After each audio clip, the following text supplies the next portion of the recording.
Hi everyone, my name is Trisha Kumar and this is my YouTube channel called Knowledge Sharing. So today I have made a machine learning project called K-means clustering of iris dataset. So in this project basically I have classified the various categories present in this iris dataset to draw various graphs to understand the dataset much better. So let's look at the code right now. I have basically coded this entire thing on Jupyter Notebook, and I have used iris dataset, iris.csv I've taken from Kaggle. So coming to the code, I have first imported the basic libraries NumPy, Pandas, Matplotlib, Seaborn, scikit-learn. Now this is the head of the dataset.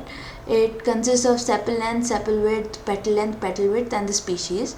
These are the various columns present in the dataset, and this is the rows present in the dataset from 0 to 10, 0 to 9, but if you count 0 it comes to 10.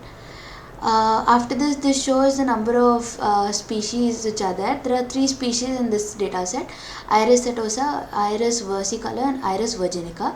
Each contain 50 counts of rows. Yeah, so after this I have plotted a facet grid. A facet grid is a multi-axis grid with subplots visualizing the distribution of variables of a dataset and the relationship between multiple variables. So these are the 3 facet grids which I have plotted. The y-axis is density and the x-axis for petal length in the first one. Again for the second one is density and petal width, and the third one is density and sepal length.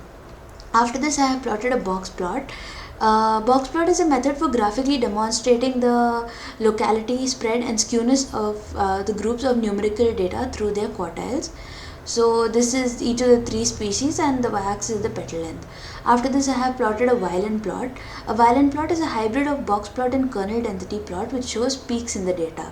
So this is for Iris setosa, Iris versicolor and Iris virginica.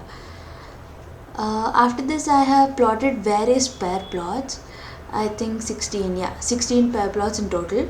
So a pair plot basically visualizes the given data to find the relationship between them, where the the variables can be continuous or categorical. So after this I have plotted a graph called the elbow method, where the y-axis stands for WCSS and the x-axis is number of clusters. WCSS stands for within cluster sum of square. So basically this means that the sum of the square distance between each point and the centroid of a cluster. So centroid basically refers to the imaginary or real location representing center of the cluster. So it basically means the center of the cluster. After this I have plotted a scatter plot, where the purple stands for Iris setosa, orange is for Iris versicolor, green is for Iris virginica and the red is for centroids. So this is a 2D plot of this, and this is a 3D plot of the scatter plot above. It's the same thing. The colors stand for the same species. So I really hope you guys enjoyed this video. The code and the data set for this ML project is available on my GitHub. The link is shared below. So thank you for watching. Like, share and subscribe.